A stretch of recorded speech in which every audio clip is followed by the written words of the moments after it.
পাতা খাওয়াইছি, গাছ খাওয়াইছি, তারপর হচ্ছে এখন ভুট্টাগুলো খাওয়াবো। আমাদের ছাগলের জন্য সেগুলো দেখেন আপনারা কতগুলো ডাল বের হয়েছে। আসসালামু আলাইকুম, welcome back to my channel Dhakagram blogs. তো শুভ সকাল বন্ধুরা, কি অবস্থা সবার? আশা করি সবাই ভালো আছেন এবং সুস্থ আছেন। চলে আসলাম আবারও নতুন ভিডিও নিয়ে ঈদের পর। তো কি অবস্থায় কিভাবে ঈদ কাটালেন, কেমন হলো আপনাদের ঈদ, অবশ্যই জানাবেন। আমাদের ছাগলের জন্য এই ঘাসগুলো লাগাইছি, এগুলো হচ্ছে সাধারণ নেপিয়ার। তো যেগুলো স্মার্ট নেপিয়ার ওগুলো কিন্তু আরও চ্যাপ্টা হয়, ওগুলো হচ্ছে মূলত গরুর জন্য চাষ করে মানুষ, আর ওগুলো গরুর জন্যই পারফেক্ট হয়। যেহেতু চ্যাপ্টা এবং মোটা হয় ডালগুলো, কাজেই ওগুলো গরুর জন্য ভালো হয়। আর এগুলো হচ্ছে সাধারণ নেপিয়ার, দেখেন পাতাগুলো চিকন চিকন। তো যাই হোক, এই ঘাসগুলোর পাতাগুলোও কিন্তু অনেকটা মোটা হয়েছে। তার কারণ আমাদের এই যে জমিটা দেখতে পাচ্ছেন, এই জমিটাতে প্রচুর পরিমাণে জৈব সার আছে, একদম অর্গানিক জৈব সার, যেগুলো আমাদের বাড়ির গরুর গোবর থেকে এবং ছাগলের খামারের যে ছাগলের কিয়াগুলা আছে, নাড়িগুলা, মলগুলা, সেগুলা থেকে আমরা হচ্ছে জৈব সার তৈরি করে এগুলাতে দিছি। তো যার ফলে দেখেন ঘাসগুলা এক মাস হচ্ছে, এক মাসের মধ্যেই আলহামদুলিল্লাহ কত সুন্দর ঘাসের কাটিং বের হয়েছে এবং ঘাসের পাতা, ডাল, নতুন ডাল, এই যে দেখেন কত সুন্দর হয়েছে। একটা কাটিং থেকে কতগুলো ডাল বের হয়েছে। তারপর হচ্ছে এগুলা দেখেন আপনারা কতগুলো ডাল বের হয়েছে। তো যাই হোক, ভালোই লাগলো, আমাদের ঘাসগুলো অনেক সুন্দর হয়েছে। তো যখন হচ্ছে এই ঘাসগুলো এই যে দেখেন এই পাশে আবার কচু চাষ করছে, আবার এদিকে চায়না ধান গাড়ছে। চায়না ধানগুলো দেখেন কত সুন্দর হয়েছে, সবগুলো হচ্ছে অর্গানিক জৈব সার, যার ফলে দেখেন কত সুন্দর কোয়ালিটি আর কালার, অনেক সুন্দর হয়েছে। তো এই ধানগুলো কাটার পর আমি হচ্ছে এখান থেকে কাটিং বের করার জন্য এই ঘাসগুলো লাগাইছি। মূলত এই ঘাসগুলো হচ্ছে কাটিং বের করব, এই ঘাসগুলো দিয়ে আমরা দেখেন কত সুন্দর ডাল বের হয়েছে। এখানে যে কাটিংগুলো পাবো সেগুলো কাটিং দিয়ে কিন্তু অনায়াসে আমাদের এই যে জমিটা, এখানে 8 শতক মাটি আছে, তো এই 8 শতাংশ মাটিতে কিন্তু হয়ে যাবে। তো এই যে দেখেন সাধারণত আমাদের আশেপাশে কিন্তু এই নেপিয়ার ঘাসের কাটিং পাওয়া যায় না তেমন একটা, এই জন্য আমরা কাটিংয়ের জন্য বাড়ানোর জন্য নিয়ে আসছি। তো এগুলো হলেই কাটিং হয়ে যাবে এবং এদিকে ধান কাটা হয়ে যাবে, তখন আমরা সেখানে লাগাই দিব। তো ঘাসগুলো কীরকম হয়েছে অবশ্যই বলবেন। এই যে দেখেন কত সুন্দর, একটা কাটিং কিন্তু কাটছি প্রতিটাতে, একটা থেকে কত সুন্দর হয়েছে, অনেক সুন্দর সতেজ। এগুলা সব হচ্ছে জৈব সার এবং আমরা পানি দেই, বাড়ির মোটর দিয়ে পানি দেই 2 দিন 1 দিন পর পর। এই যে দেখেন পানি চলছে,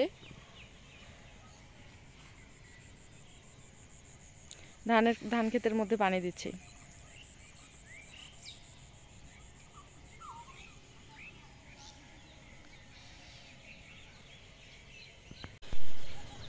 আমাদের গ্রামের সকালের পরিবেশ দেখেন, হালকা হালকা শীত এবং হচ্ছে সকালবেলা সূর্য উঠতেছে, সূর্যের সোনালি কিরণ দেখেন আমাদের সবুজের উপর পড়তেছে, অনেক সুন্দর, ঝকঝকে দেখা যাচ্ছে পরিবেশটা, খুব ভালো লাগতেছে।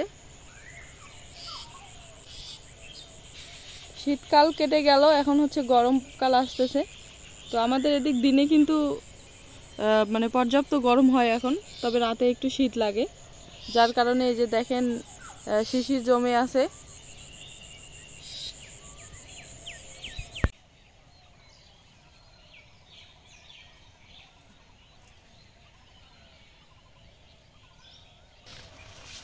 আমাদের ভুট্টা ক্ষেত দেখেন আলহামদুলিল্লাহ অনেক সুন্দর ভুট্টা হয়েছে।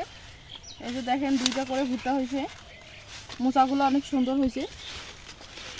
যাই হোক, এগুলো হচ্ছে কষ্ট করে ইনকামের টাকায় এই জমিটা কিনছি আমরা, যার ফলে এখন আল্লাহ তাআলা ফল দিচ্ছে ভালো। ভুট্টা লাগাইছি, ভুট্টা হয়েছে আমাদের ছাগল মানে ছাগলগুলোর জন্য। পাতা খাওয়াইছি, গাছ খাওয়াইছি, তারপর হচ্ছে এখন ভুট্টাগুলো খাওয়াবো। এটা হচ্ছে সবগুলোই হচ্ছে আমাদের ছাগলের জন্যই, যাই করি আমাদের ছাগলের জন্যই করি। আলহামদুলিল্লাহ, এই যে দেখেন আমাদের পটল অনেক সুন্দর হয়েছে, ডালগুলো অনেকগুলো বাড়ছে, তারপর হচ্ছে অনেক ফুল ধরছে। এই যে দেখেন পুরো জমি জুড়ে কত ফুল ফল। তো এখানে একটা সমস্যা দেখা যাচ্ছে, মানে এখন কিন্তু প্রচুর গরম আর রোদ, যার ফলে ওই ফুল ঠিকই ধরতেছে কিন্তু ফলগুলা আটকাইতেছে না, মানে ফলগুলো নষ্ট হয়ে যাচ্ছে, ঝরে যাচ্ছে। তো যাই হোক, এখানে একটা পটল, এই যে দেখেন আমাদের জমির পটল। বিসমিল্লাহ করে আমি প্রথম মানে ছিঁড়লাম, কত সুন্দর দেখেন একটা হয়েছে। এটা কিন্তু আরো লম্বা হইতো। আরো একটা পাইলাম। বর্তমান কিন্তু পটলের কেজি নাকি 120 টাকা। তো এই কারণে হচ্ছে দামটা বেশি বাজারটা।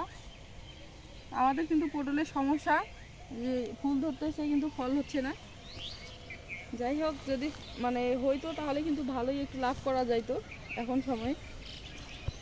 ছাগল কিন্তু বেশি কমফোর্টেবল মনে করে খাবার হিসেবে কাঁচা ঘাসে। তো প্রাকৃতিক ঘাস হলে তার কোনো বিকল্প নেই, অনায়াসে ছাগল খেয়ে ফেলে সব ধরনের ঘাস।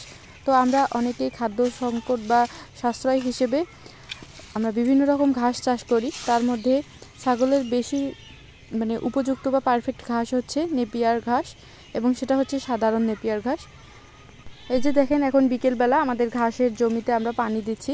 তো ঘাস দ্রুত লম্বা এবং মোটা তাজা বা বৃদ্ধিকরণের জন্য আপনারা কি কি করবেন সেটা বলতেছি। আপনারা যদি দ্রুত ঘাস বড় করতে চান অথবা খাওয়ার উপযোগী করাতে চান অথবা ঘাস বাড়াতে চান, লম্বা করতে চান, তাহলে অবশ্যই প্রতিদিন পানি দিতে হবে।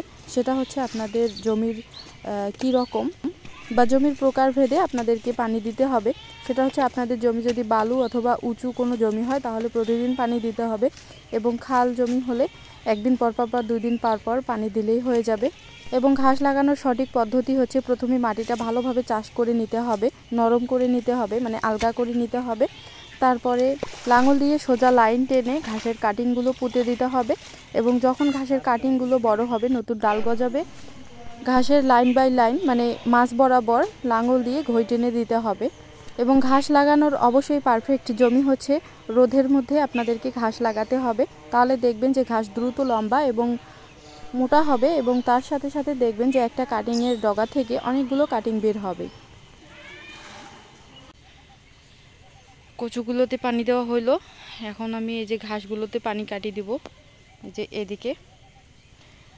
তো আমরা কিন্তু 1 দিন বা 2 দিন পর পর পানি দেই, আবার কখনো কখনো যখন বেশি খরা লাগে তখন কিন্তু মানে গরমের প্রভাবটা যখন বেশি পড়ে তখন আমরা প্রতিদিন পানি দেই। যেমন কালকে পানি দিছিলাম, বেশি রোদ গরম, এবং হচ্ছে আজকেও পানি দিচ্ছি।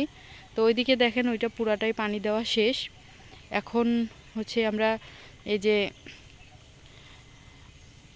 এই ঘাসের মধ্যে পানি দিব, তারপরে এগুলাতে পানি দিব। আর কিন্তু ঘাসের মধ্যে কিন্তু ঘাসগুলো দ্রুত বাড়ানোর জন্য মানে লম্বা করার জন্য এবং মানে ঘাসের কাটিংগুলো মানে ডালগুলো মোটা করার জন্য আমরা ইউরিয়া সার দিছি। এই যে দেখেন ইউরিয়া সার ছিটাই দিছি, এবং ইউরিয়া সার দিয়ে আমরা এখন হচ্ছে সরাসরি পানি দিয়ে দেব। আর পানি কিন্তু আমরা দিয়ে দিই।